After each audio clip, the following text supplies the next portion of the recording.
Gold trusted gold buyers. మీరు తాకట్టు పెట్టిన బంగారాన్ని విడిపించి ఈ రోజు ఉన్న మార్కెట్ ధరకు కొనబడను.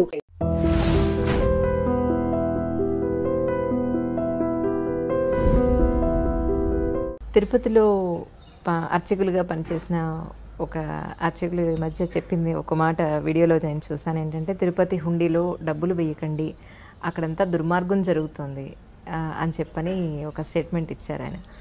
సో మీరు కూడా అక్కడ జరిగే పూజా విధానాలు కానీ కైంకర్యాలు కానీ సరిగా జరగటం లేదు అనేది ఇప్పుడు ఏమన్నా మారిందండి మీ ఉద్దేశ ప్రకారం, లేకపోతే ఎలా ఉండాలని మీ కోరిక? మారిందో లేదో మాకైతే తెలియదు ఇంకా, ఎందుకంటే మేము వచ్చిన ఇప్పుడు వెళ్ళలేదు అక్కడికి. అది అలిగి వెళ్ళలేదని చెప్పని విన్నాను నేను కూడా. అలిగి కాదు, అది మంచిగా జరగాలని మేము అనుకున్నాం. మంచిగా జరగడానికి మార్గాలు ఏర్పడాలి. ఇప్పుడు వచ్చినటువంటి సీఎం గారు కూడా అది మంచిగా చేస్తాము అని అంటున్నారు. We hope that good things will happen. ఏదైనా ఒకటి తప్పు జరుగుతుండేటప్పుడు దాన్ని ఎంకరేజ్ చేయడం అనేటటువంటిది సరైన పద్ధతి కాదు. గతంలో వచ్చినటువంటి సమాచారాన్ని బట్టి అందులో వచ్చేటువంటి బంగారాన్ని రకరకాలుగా దారి మళ్లించి అందులో వచ్చే ధనాన్ని రకాలుగా చేసి ఇలా చేశారని మాటలు వింటున్నాం మనం. ఆ బాధతోటి ఆయన అలా చెప్పి ఉండొచ్చు ఆయన. ఇప్పుడు దేవుడికి అర్పించడం is not a bad thing. అర్పించద్దు అనడం అతని తాత్పర్యం కాదు. ఎప్పుడైనా ఒక వ్యక్తి ఒక మాట మాట్లాడాడు అని అంటే we have to take to the spirit of the word, not to the literally we have to take the word. పిల్లవాడి మీద అమ్మ జ్వరం వచ్చినప్పుడు నిర్బంధించేవాడైనా తింటానంటే అరే చస్తావురా తిను, కోపంతో అప్పుడప్పుడు అలా ఉంటుంది. అంటే అమ్మ ఉద్దేశం ఆ పిల్లవాడి ప్రాణం పోవాలనే, తినమనే, రెండు కాదు. So spirit of the word is very very important than the words used in the particular sentence. So at any point of time it is the spirit that should be taken.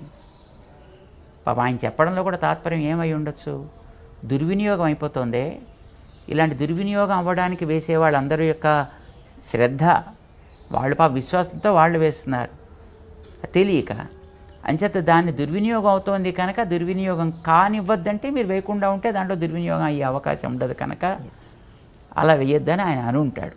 But అతని ultimate motive ఏమిటి? దుర్వినియోగాన్ని ఆపాలి అనేటటువంటిది అతని తాత్పర్యం. So let us take that the spirit of the word, let us take that. I think probably everybody appreciates also. ఏంటంటే ఇంతకుముందు ఆడవాళ్ళు ఇంటి బాధ్యతలు పిల్లల బాధ్యతలు తీసుకునేవాళ్ళు. ఇప్పుడు దాంతోపాటుగా ఉద్యోగాలు కూడా చేస్తున్నారు.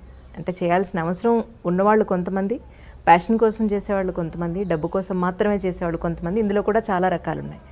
అయితే భగవంతుడు స్త్రీకి నెక్స్ట్ జనరేషన్ని బర్త్ ఇవ్వగలిగే ఒక గొప్ప అవకాశం కానీ, తల్లే మొదటి గురువు అనేటువంటి ఒక పరిస్థితి కానీ, ఇంట్లో ఉన్న వాళ్ళందరూ కడుపు నిండా భోంచేయాలన్నా, ఆరోగ్యంగా ఉండాలన్నా, ఎవరి పనుల్లో వాళ్ళు ఇన్ టైం వెళ్ళాలన్నా, మళ్ళీ ఇంటికి వచ్చే వాళ్ళ సంరక్షణ చూడాలన్నా, స్త్రీకి నెక్స్ట్ జనరేషన్కి సంబంధించిన వాళ్ళకు ఒక వయసు వచ్చేంత వరకు ఒక గొప్ప బాధ్యత ఇచ్చాడు. ఆ బాధ్యతని గుర్తించలేక వంటింట్లోనే పడుంటున్నాం అన్న ఫీలింగ్లో మహిళలు ఉంటున్నారంటారా? లేదా ఇంట్లో ఉండేదే కదా ఆడది అని హస్బెండ్ కానీ లేదా మగవాళ్ళు కానీ పట్టించుకోకపోవడం వల్ల ఇటువంటి రెవల్యూషన్ వచ్చిందంటారా? మీ ఉద్దేశ ప్రకారం ఇలాంటి పరిస్థితుల్లో పిల్లలు ఇటు తల్లి తండ్రికి దూరం అయ్యి, పెద్దవాళ్ళ ఇంట్లో లేక న్యూక్లియర్ ఫ్యామిలీస్ అయిపోయి చాలా రకాలైన పరిస్థితుల్ని చూస్తున్నారు పిల్లలు. సో మీ ఉద్దేశ ప్రకారం కాలమాన పరిస్థితులను దృష్టిలో పెట్టుకొని మీరేం చెప్తారు? కుటుంబము అనేటటువంటిది ఒక పురుషుడు స్త్రీ వారిద్దరూ కలిసి నిర్వహించాల్సినటువంటి ఒక బాధ్యత. It's a collective responsibility to make a family, to continue the progeny. దీనికి వెనకాతల మనం గుర్తించాల్సింది అసలు లక్ష్యం గుర్తించాలి. కుటుంబాన్ని ఏర్పరచడంలో కూడా ఒక లక్ష్యం ఉంది మన పూర్వపురుషులకి. లేకపోతే ఇప్పుడు అడవుల్లో తిరిగేటటువంటి పశువుల్లాగా హాయిగా ఎప్పుడు వాడికి భావం కలిగితే, ఎప్పుడు ఆమెకి భావం కలిగితే అప్పుడు ఇద్దరు కలవడం, ఎవడో సంతానానికి అనడం, తర్వాత వాళ్ళ దారిని వాళ్ళని వదిలేయడం, వీళ్ళు మానాన్ని వీళ్ళు తిరగడం, ఇలా చేయొచ్చు కదా మనుషులు కూడా. కానీ మనిషికి అట్లాంటి స్థితి ఏర్పరచలేదు.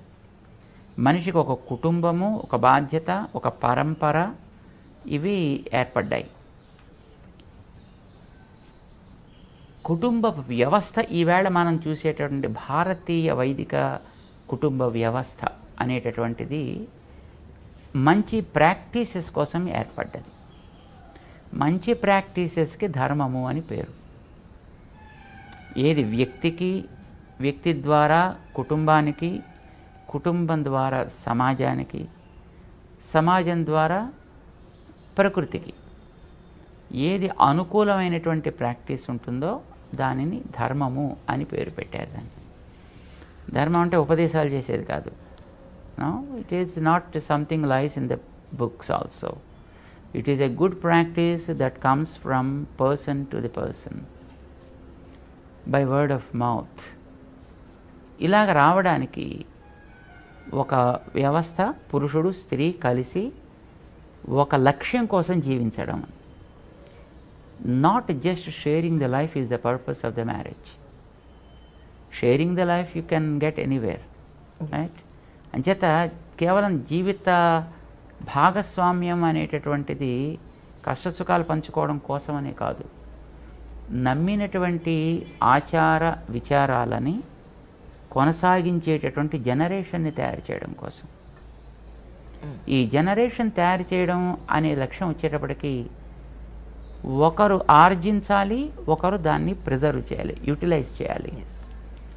సే హస్బెండ్ పనిచేస్తున్నాడు అనుకోండి, భార్య ఆ బాధ్యత తీసుకోవాలి. లేదు భార్య పనిచేస్తాం అనుకోండి, హస్బెండ్ ఆ పని చేసుకోవాలి.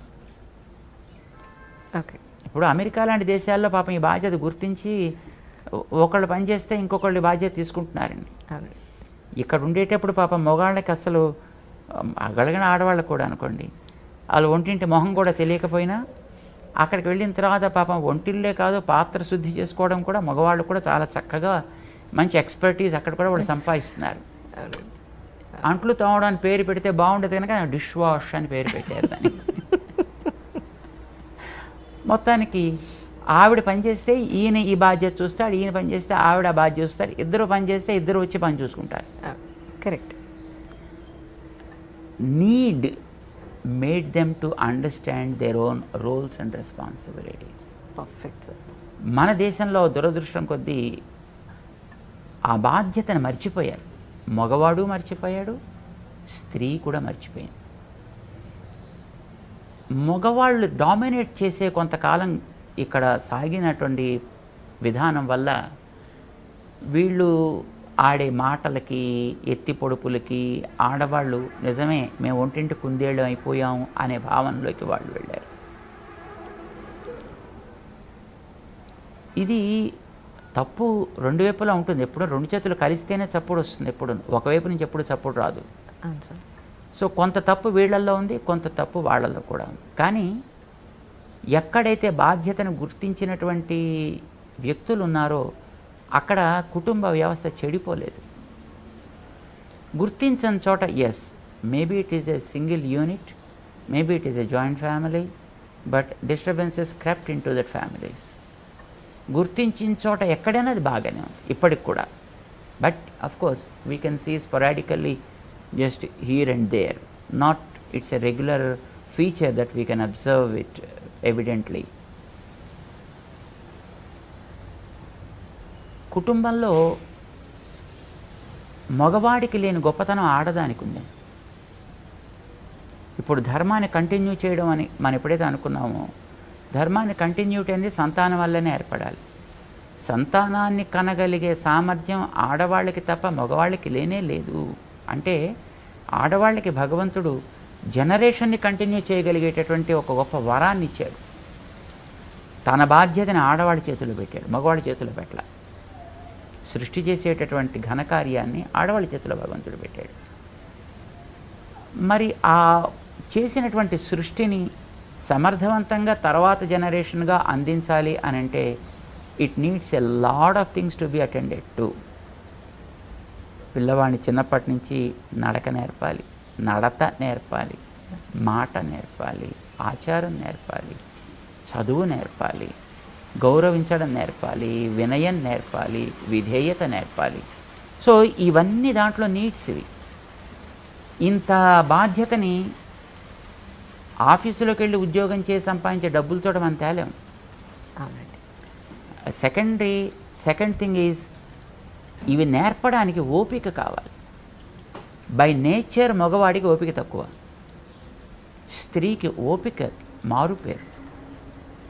అందుకోసమని పిల్లల్ని కనడం సరే, అది వాళ్ళ మీద బాధ్యత కాదు, అది వాళ్ళకి ఇచ్చిన వరం, అది వాళ్ళకి మాత్రమే ఇచ్చిన వరం కనుక అది ఎలాగో వాళ్ళే చేయాలి. పెంచేటటువంటి ఓపిక కూడా మగవాళ్ళు లేదు కనుక ఆ బాధ్యతను కూడా వాళ్ళకే పెట్టారు. కానీ వాళ్ళు ఆ బాధ్యతలో ఉన్నారని వాళ్ళకి కావలసినటువంటి సౌకర్యాలు, వాళ్ళకి కావాల్సినటువంటి ప్రొటెక్షన్, వాళ్ళకి కావాల్సినటువంటి వనరుల సమీకరణ, ఇదంతా చేయడం మిగతా కుటుంబం యొక్క బాధ్యత. సో అందులో ఈ మిగతా సేకరించి ఇవ్వడం అనేటువంటిది సూపర్ఫిషియల్ యాక్టివిటీ. ఇట్స్ నథింగ్ పెద్ద రెస్పాన్సిబిలిటీ యాక్టివిటీ అయితే కాదు. ఇప్పుడు బిల్డింగ్ కట్టడం, స్కూల్ పెట్టడం, వ్యక్తుల్ని అపాయింట్ చేయడం, డబ్బులు ఇవ్వడం, ఇదైతే సూపర్ఫిషియల్ యాక్టివిటీ. అందులోకి వచ్చిన పిల్లవాడిని తయారు చేయడం is a more responsible activity. అది టీచర్ లోపల చేస్తాడు ఆ పని. అది నిజమైనటువంటి పని. అంటే బాడీకి లైఫ్ అది. అందుకోసం కుటుంబానికి కూడా స్త్రీ లైఫ్ అయింది. అందుకోసం మన శాస్త్రాల్లో నా గృహం గృహమిత్యాహు గృహిణీ గృహముచ్యతే. ఇంటిని ఇల్లు అనరు, ఇల్లాలుని ఇల్లు అంటారు. అందుకే ఆవిడ పేరు ఇల్లాలు. ఇంటిని ఏలగలిగినటువంటి ఆమె అని ఆవిడికి పేరు పెట్టారు. వీడికి కాదు. వీడు వస్తాడు, పని చేస్తాడు, కూర్చుంటాడు, తింటాడు, పడుకుంటాడు, మళ్ళీ పోతాడు. కానీ ఆవిడ ఇంటికి ప్రాణం పోసేటటువంటిది.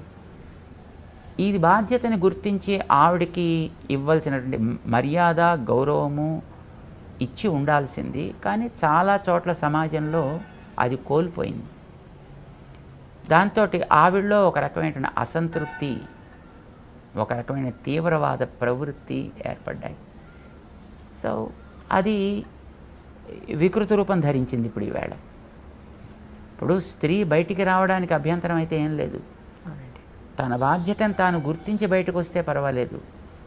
కానీ బాధ్యత తెలియకుండా స్త్రీ బయటకు వచ్చిందనుకోండి, she will be in trouble కదా. ఇప్పుడు స్త్రీ అనేది ఒక తమలపాకు లాంటిది అనుకోండి.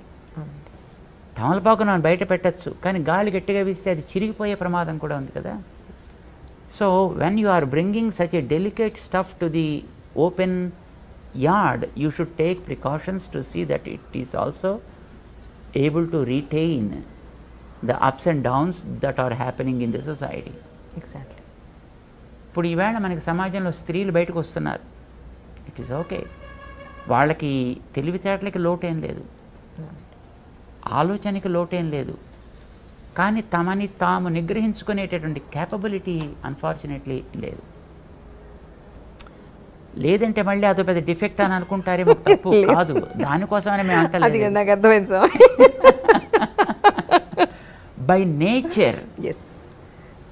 నేచర్ స్త్రీ ఎప్పుడు yielding, male is dominating, women is yielding.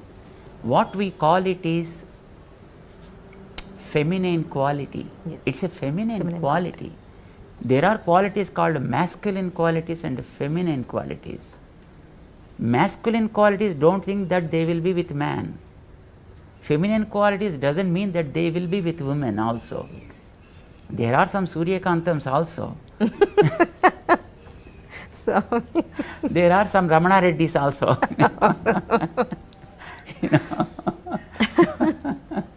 Ramanareddy, Relangi ఏదో కొంతమంది ఉండేవారు ఇదివరకు. మా చిన్నప్పుడు ఎప్పుడు మాకు జ్ఞాపకం. ఈల్డింగ్ నేచర్ ఎవరి దగ్గర ఉంటుందో that is what we call the feminine quality. మగవాళ్ళలో కూడా ఆ క్వాలిటీ ఉండొచ్చును. ఎప్పుడు బాబా ఏ కాస్త చూసినప్పటికీ కరిగిపోయే గుండె కలిగిన మగవాళ్ళు ఉండొచ్చు. దేనికి కరగనటువంటి ఉక్కు కంటే గట్టిగా ఉండేటువంటి కర్కశమైన గుండె ఉండే మహిళలు కూడా ఉండొచ్చు.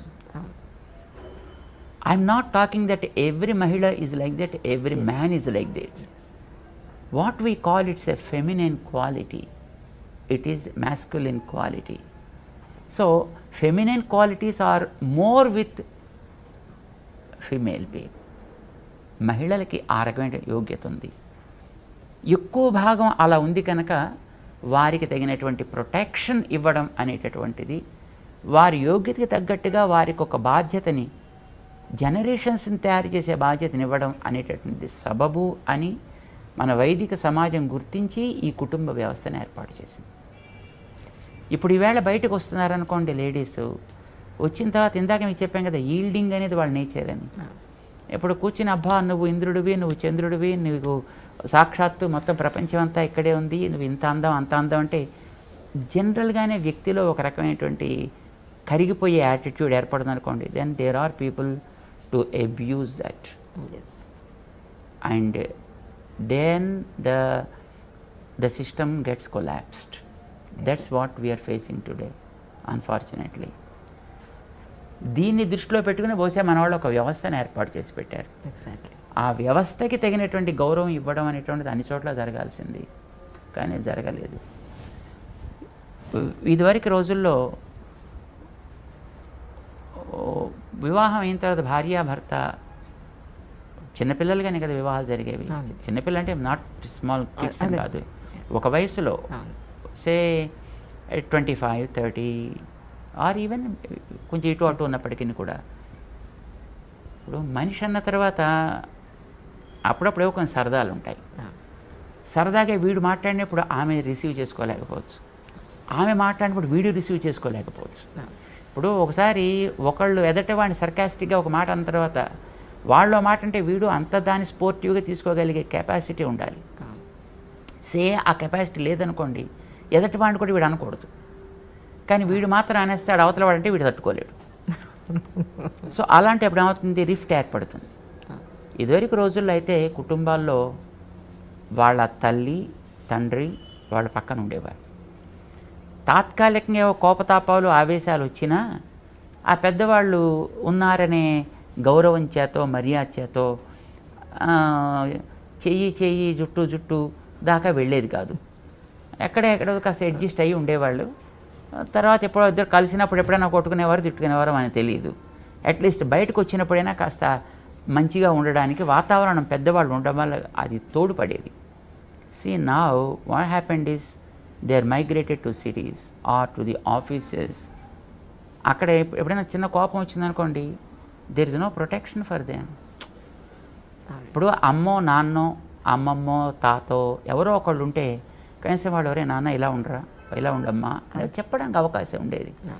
ఆ వెనకాతలు ఉండేటటువంటి ఆ ఫ్యాక్టర్స్ ఎప్పుడైతే లోపించాయో, మనిషిలో ఒకసారి కొంచెం కోపం వచ్చిందనుకోండి, వాళ్ళు మాట్లాడితే నేను చూస్తానులే, వాళ్ళు మాట్లాడితే నేను చూస్తానులే, వీడు మాట్లాడు ఆమె మాట్లాడదు, ఆ gap no that becomes big and within few months or days then they go on diversions and divorce. These kind of things are happening. ఇలాంటి సిచ్యువేషన్ వచ్చినప్పుడు దాన్ని యూటిలైజ్ చేసుకునే వాళ్ళు there are people all around, because this is society. See there are people of all kinds available in the society. ఇది ఇప్పుడు ప్రస్తుతం మన సామాజికమైనటువంటి స్థితి. అయితే ఇప్పుడైనా ఎవరిలో ఏ రకమైనటువంటి సామర్థ్యం ఉందో ఆ సామర్థ్యానికి తగ్గట్టుగానే రోల్స్ అండ్ రెస్పాన్సిబిలిటీస్ మన వైదికమైనటువంటి వ్యక్తులు మనకు అందించారు.